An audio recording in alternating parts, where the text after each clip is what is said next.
Welcome back to Cocktails and Classics. As always, we have Dylan, Ben, and Cam.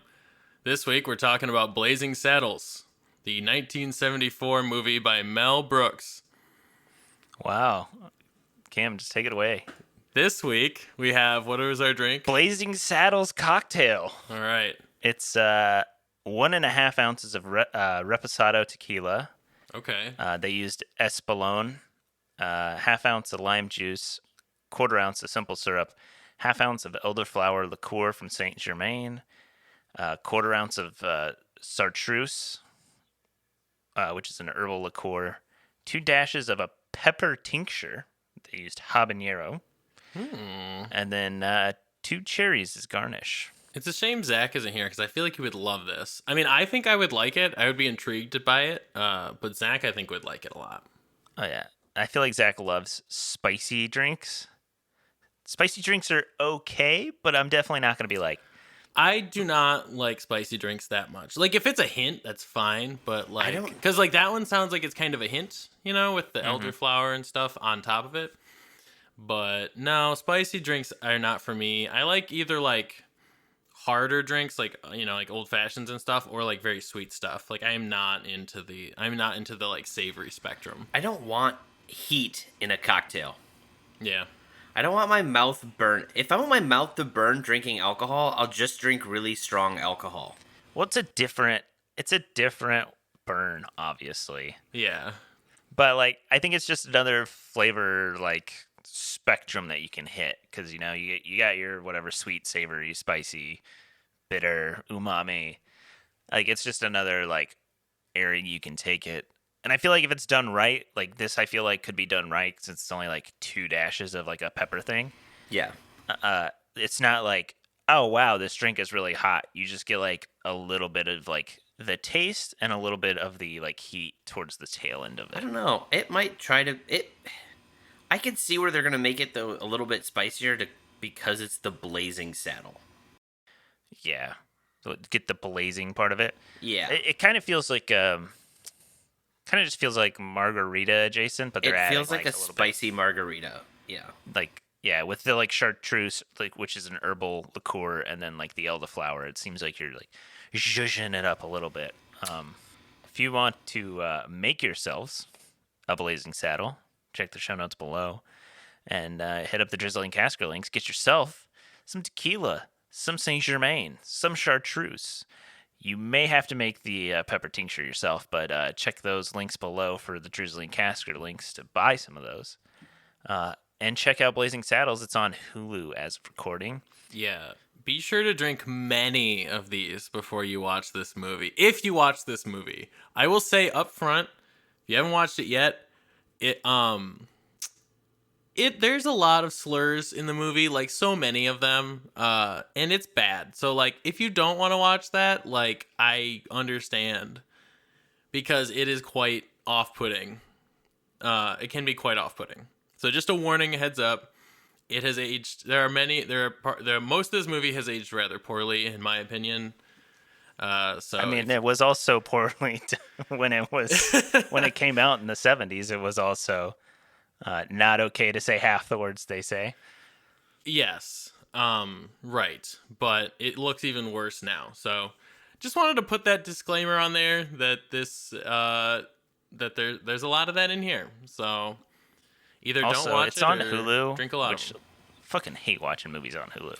Yeah, there's like 3 ad breaks. Yes, I will say that's my biggest complaint. Why didn't I get ad breaks?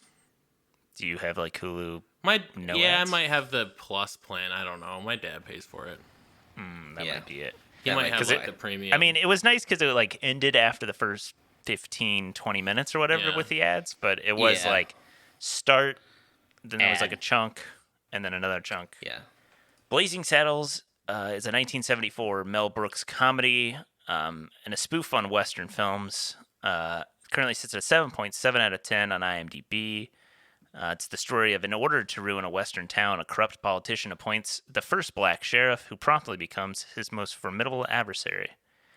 It's written by Mel Brooks, Norm Steinberg, Andrew Bergman, Richard Pryor, and Alan Uger. It's UGR. Stars Cleavon Little, Gene Wilder, Slim Pickens, Harvey Korman, Madeline Kahn, Mel Brooks. Count Basie's in there at one point. Trying to see if there's anyone else who like Alex Karras, who later on went to be in some big 70s TV shows. He was also an NFL football player, Mongo. I believe he was in Webster in the 70s and 80s, but he also played... Who did he play for? Oh, God, I can't remember. He was University of Iowa Hawkeyes. Yeah, he also played for the Seahawks and the Lions. Yeah, he was a defensive tackle for the Lions. He was a 4-time Pro Bowler with the Detroit Lions. Nice. All right. I knew I liked Maybe it wasn't Mongo. the Seahawks. I'm thinking of... Yeah. Yeah, so pretty cool. It's interesting, yeah. Let's see. Blazing Saddles was nominated for 3 Oscars: Best Actress in a Supporting Role, Best Film Editing, and Best Music Original Song, which was the intro song, Blazing Saddles. Blazing Saddles, the song, is pretty fucking good. It's a damn good intro song, and I'll say it slaps. It kind of like sets the mood for the movie, I will say. Well, it sets the mood for the first like 3/4, 4/5 of the movie, because then the last 20 so minutes, so it's good, just so utter fucking chaos. good. Absolutely wonderful. Cam and I don't think had seen this film. Ben, you'd seen this. Yeah. We had talked about doing it on the pod many a times, but we'd always kind of dodged it with like, doing Animal House and those sort of movies where it's like, We've been scared off from doing it ourselves because we thought, we knew it'd be pretty kind bad of going in. I will say I knew that, and I was still surprised. Within the first 5 minutes, I was like, was this a mistake doing this? And then after 10 minutes, I was like, this was such a big fucking mistake. Oh my God. This is bad. There are things that aren't good. I will say the one thing that, to me, kind of like... One, I feel like a lot of the racial jokes, to me, feel very much like Richard Pryor jokes. Like, I will say those very much feel like a Richard Pryor contribution. 1. 2, yes, the N-word is used a lot. A lot of derogatory terms are used. But most of the time, when you watch the movie, you don't feel like it's, like, yes, they're using it derogatorily, but it just makes you feel like the people who say it are completely fucking stupid. Yeah, I mean, Gene Wilder calls Gene them Wilder morons literally at some straight up point, is like, yeah, they're the salt of the earth. People, morons. Yeah. Like, it's completely a dig at the people who are using the term. And also, they take fucking shots at everybody. Yeah, they don't just say the N-word. They say some racial slurs across the category, too. They also make fun of white people. So, I mean... Yeah, I mean, they make fun of Irish people near the end as well. Well, I don't always make fun of. It's just more basically casual just said racism. we don't want any. Yeah. We don't want any Irish. They also take a shot at one of the church, like one of the Christianity sects, but I can't remember which one. Oh, I don't remember that part. Methodists. Methodists. Yeah. I will say the only thing that really threw me off, and we can kind of move past the racial things, but the one thing that really got me was Mel Brooks playing the Indian chief. Oof. That wasn't That's great, but he rough. does talk in Yiddish, which was like... That's interesting. Yes. Yeah, I was he like, does talk like an old Jewish man. Yeah. But I was like, they did kind of darken his skin to do it, which wasn't great, But I mean, I don't know. I feel like, and maybe it's just me, I feel like some of the humor was lost on me. Yeah. If it was like a spoof on like something like a Western thing, because I feel like at least where we are and like when we grew up, there wasn't many Westerns.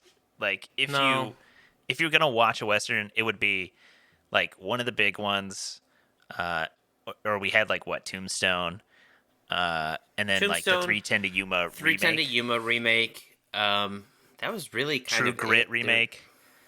But it's Yeah. like, other than that, we didn't grow up watching like John Wayne. At least personally, I didn't. Like, I wasn't watching John Wayne. You guys didn't grow up watching John Wayne. I did not grow up watching John Wayne. So it's like, I know it's like a hard spoof on the Western film, and some of those aspects probably just missed me really hard.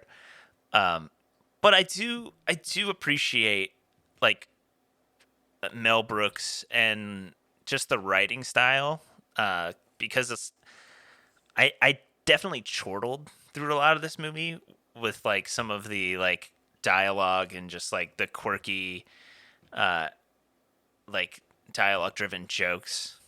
Like, what's the fucking one? Oh, they're like, oh, the meeting is adjourned. What? It is? No, you say the meeting is adjourned. Is it?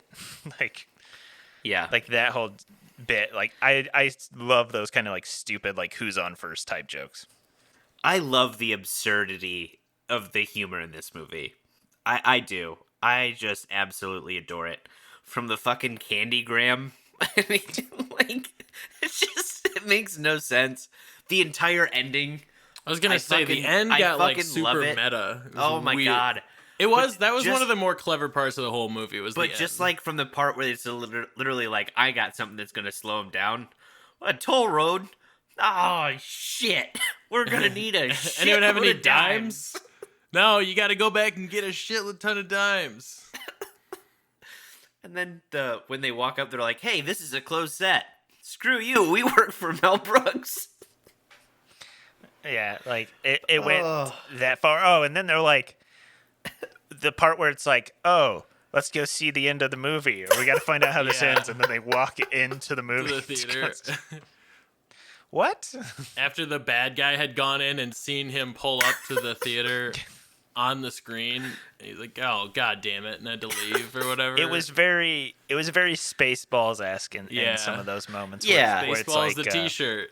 yeah. Spaceballs the lunchbox. I just think it's there's a lot of that stuff to me that's just the random, like the the medieval hangman who's just like the guy just shh, it's okay, it's just the sound of a man and his horse being hung. Like, just the absurdity of like, why, what purpose does this serve other than to be ridiculous?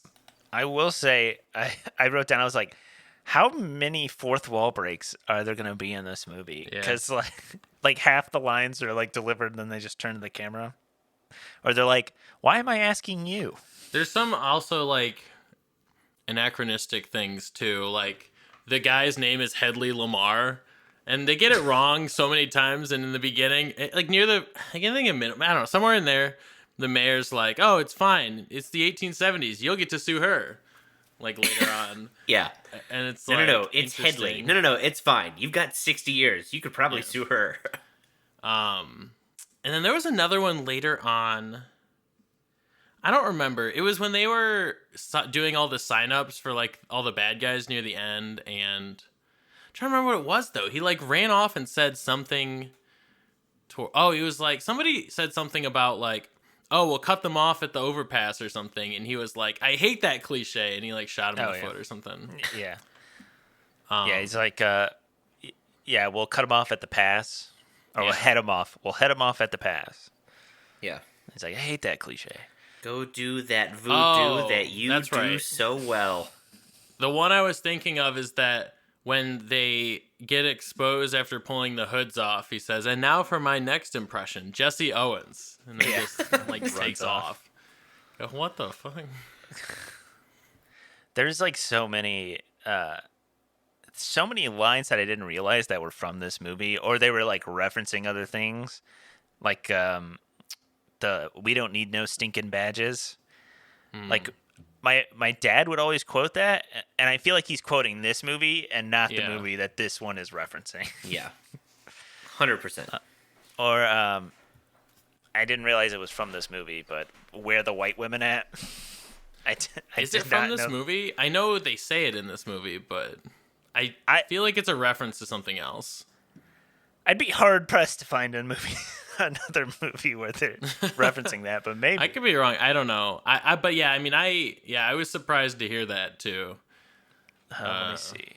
Let me see if there's a connections. Yeah, I only see it coming from this. I think it is from this. Literally, I feel like there are so many like quotes in this movie, even the ones that still hold up as being completely hilarious. I love the they said you was hung and they were right. Oh my god. That one was funny. I will say I could have done without the German woman, Yeah, Lily von Stupp. Yeah, that was a weird plot line. That was odd. I think it was just a giant way for them to write stooping into like a movie Yeah. Because like as a that euphemism. whole movie, or the whole musical number, sorry, that she does, I'm just like, oh, okay. I was wondering where I recognized her from. She's Mrs. White in Clue. Yep. Von Okay. Stoop. But that, and then like where it's like, oh, you have to kill him or whatever, and then they just like end up sleeping together, and she's like, oh, he's a nice man. I was like, we just wasted fucking 10 minutes on Yeah, this stupid on this plot bit. line. Yeah. I will say I think the bright spot for me in this movie was the relationship between Cleavon Little and Gene Wilder. I feel like they had pretty good on-screen chemistry. Oh, absolutely. And they would like there were a couple where they would like crack jokes and it sounded like it was either off the cuff or maybe it was like their first take or something, and like the laugh was like genuine. Like it was the first time they had heard it and they're like, good friends hanging out or something. Yeah, I for as much as you think Gene Wilder's in this movie, like I feel like it in my head, Gene Wilder's always in this movie a lot more than he actually is. Yeah. Yeah, I was surprised. I got like halfway through it or more and he showed up. I was like, I honestly forgot he was in this dang thing. Even though he's like, one of the featured actors, obviously, but he only shows up like halfway through. Cam, this does say that the line where he's like, morons, was actually improv, or I guess he just didn't know that it was coming. Oh, So like the reaction there was actually real. that's funny. He's probably like, dude, I've been getting called racial slurs for like weeks now, so that was a good one. Interesting. So apparently Hedy Lamarr did sue Mel Brooks over the use of the name Hedley Lamarr, and they settled out of court. What the fuck? Really? That's surprising. I can't imagine anyone doing that today, honestly. That's so strange. It's just interesting because, Gene Wilder said of this film, they've smashed racism in the face, but they're doing it while you laugh. Yeah. It's so tough because it's like, I get that the point is against the people and makes them look bad, right? Like, I get that. But on the other hand, it's just like, I don't know, a lot of it just feels so unnecessary to me that's like, why did you do that, I mean, yeah, later on, I don't know if you kept reading, but it does say like Mel Brooks had repeated conflicts over the content with Warner Brothers executives. They objected to the constant use of the N-word. The scene with Lily Von Stupp seducing Bart in the dark, the flatulent campfire scene, and Mongo punching out a horse, among many other issues. Mel Brooks, whose contract gave him final content control, declined to make any substantial changes. He did remove the final line from Bart and Lily's seduction scene, which was, "I hate to disappoint you, ma'am, but you're sucking my arm." When asked later about the frequent use of the N-word in the script, Brooks said he received consistent support for its use from Richard Pryor and Cleavon Little. He added that if the film were to be remade today, the controversial word would have to be omitted, but then you'd have no film. After the film's release, he said he received many letters of complaint about the frequent use, but of course, most of them were from white people.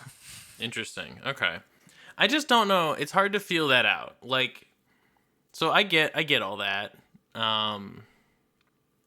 Yeah, I mean, I get it. It was made as long as it was made, with people in the room that, represented that, then I think that makes it a lot better.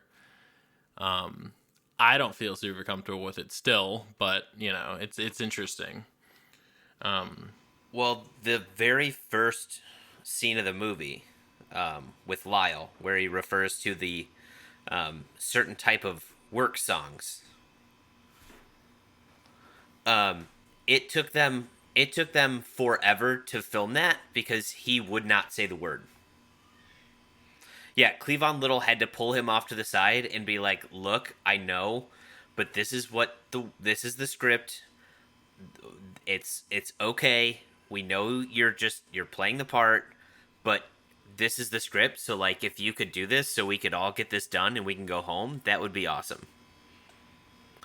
But like, he legit was like, I don't want to say that, and he needed to be like talked to into doing it. But yeah, I think there's movies that have come out much more recent that still use it, and I don't know, personally, again, I feel like yes, they use the word a lot, but they also use it as showing how ignorant people were. I don't know. I think it's something that is interesting in theory to me. And I kind of wrote this down. I was like I think the jokes and the humor were well written, and I think the corny dialogue driven jokes were good. But I feel like it misses a lot on the humor for me. Yeah, me too. But I think I don't know if it's just people looking back at it and thinking like with rose-colored glasses and being like, "Oh my god, this was the funniest fucking movie ever." Like, "Oh my god." But I don't know. Yeah, I think a lot of it was kind of a miss. It wasn't bad. I should say the humor, a lot of the jokes and humor were not bad specifically, but yeah, maybe it's because I watched it when I was younger and like it, but I just I don't know, stuff like Spaceballs is just so much funnier to me. It's also parodying something that I know very well and yeah, am familiar with. So it's kind of funny when it's like, oh, here's Barf, who's supposed to be like Chewbacca, basically. But also, one thing that does kind of I don't know, peeve me a little bit is when people say, "Oh, without this, you couldn't make this movie today." That's horseshit. You can make this without everybody saying the N-word repeatedly. It honestly is functionally the same. You could just maybe omit some of that stuff, and it would be very largely the same, I feel like. I feel like if you left the plot the same, Yeah. and everyone still is like, "Oh no, the sheriff's black." Yeah, if everybody just treats him like shit, the point comes across still without having to be like that, Yeah, I wonder if it's just, it just emphasizes it a little bit more with I mean, it certainly does, but it's just again, I don't know. I feel like there's a lot of people that are like, "Oh, you can't do comedy anymore," and it's I just don't agree with that. There are plenty of people who do comedy and honestly do racial comedy, other types of comedy that's people get mad at that it's "Oh, it's too woke now." It's that's not, I don't think that's true. I think you just have to be smarter about your humor. And you can't just go for the lazy punches. I do hate that. I do hate that thing because that's what I was reading a lot of reviews about this movie on IMDb and that sort of stuff, and all of them are like, the PC woke millennials are ruining comedy and all that, and I'm like, I just think it's less about what you say, it's how you deliver it. Yeah, it's the delivery and who is doing the delivery too. It's I don't like humor a lot that punches down. You know what I mean? And that's what I think a lot of people get in trouble with is when they start punching down and it's offensive. Well, and I'll say the term offensive. I know that gets used a lot, but it's it's not even offensive. I feel like it's just disrespectful at a level, and it's you don't need to do that. You can be funny without having to punch down or and it's also lazy. I feel like it's lazy, Yeah. I feel like these people should just be smarter about their comedy and more clever, and they would be fine. They don't have to cry about not, and there's a lot of stuff in here that was good. When Mel Brooks's character, or not Mel Brooks, sorry, when Gene Wilder's character would like show off his strength, like he literally like shot the gun out of like 9 dudes' hands, Yeah. like they don't show it on screen. It's funny Yeah. because it's like it's ridiculous, but and it's just like funny that he's able to do that, with Yeah. no F with. Or he's like, I used to be the Waco kid, and he's got his hand, and he's like, Yeah. oh man, that's steady, and he's like, yeah, but this is my shooting hand, and he's like, And then immediately hand is after just that, shaking. where he's like, grab the piece before I grab it, and he like on screen, like he clearly would have grabbed it, right? And then like Yeah. he puts his hands out, and there's nothing there, and he just like has it in his gun holster. yeah, Like that's funny because it's obviously implausible, but like you're playing it off like it's serious, like it's funny, and that's what makes it funny. That's the funny parts. And like I just feel like you could do something like this if you just don't like, I don't know. I don't think using language I think using language like that, especially today, is just like lazy. Like it's just lazy writing. I feel like you can do better. I think it's tough because comedy changes so much every couple of years. yeah, Yeah. And I'm not even saying from PC to whatever, but Right. if you look at probably the majority of comedy right now and how most comedians get themselves out there, it's through podcasting. Podcasting like or them like short telling form stories- videos like TikTok and stuff. Yeah, like it's not the same as it was. Also, I just feel like in terms of the way comedy is now, it's a lot more story based. It's not as much like get up and tell these kind of jokes and whatever. Like it's a lot more like, okay, either there's an actual setup to it and like yes, it's a payoff to get like a whole bit, or a lot of the times it's just like, hey, this is real shit that happened to me and now we're gonna kind of merge it into a bit, but like this legit did happen. And I feel like it's not the same as it was. I mean, even comedy movies now, I feel like it's so much more like dialogue specific, and movies that do the comedy that Mel Brooks movies did don't do well anymore. Yeah, well, they're also like dog shit tier.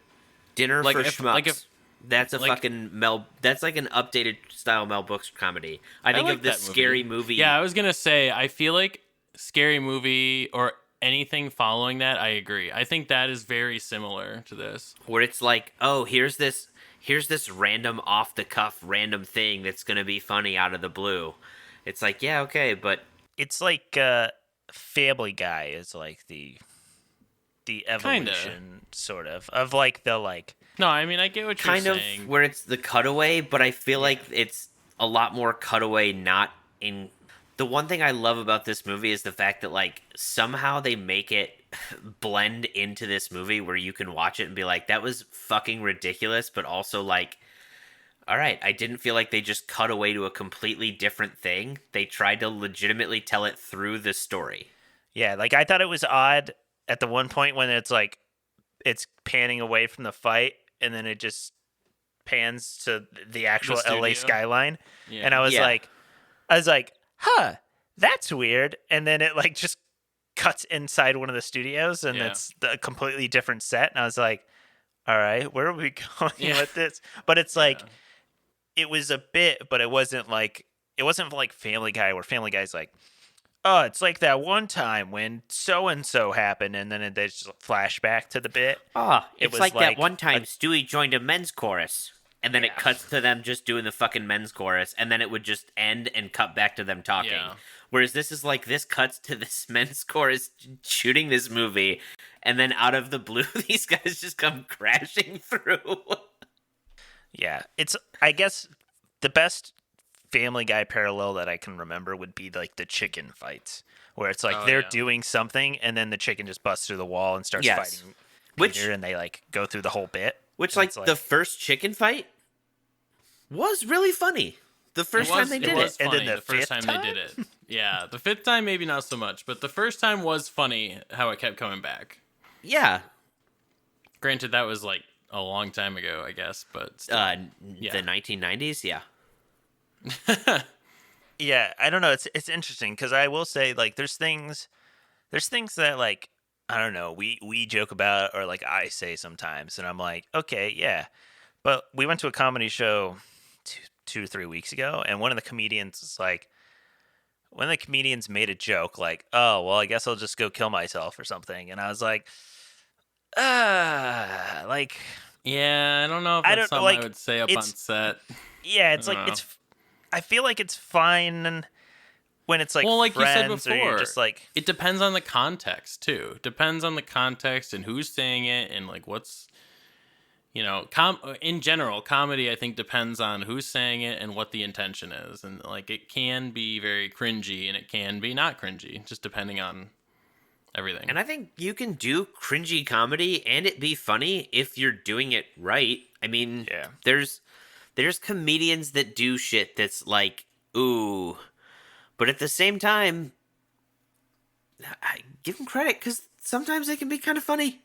Not like all of their cringe material, but like, I think the main thing is that I think now, like, and like you said, I think the perfect thing, like you said, is it has evolved. And like, I think people get mad about not being able to do the same jokes anymore. And that to me is just like lazy. Like, it's like, yeah, you can't do the same jokes anymore. You just need to just do something different, do something new, like get more creative. Like, that's really all there is to it. Like, it's not like some that. woke mob or whatever. It's literally And- just like do something different.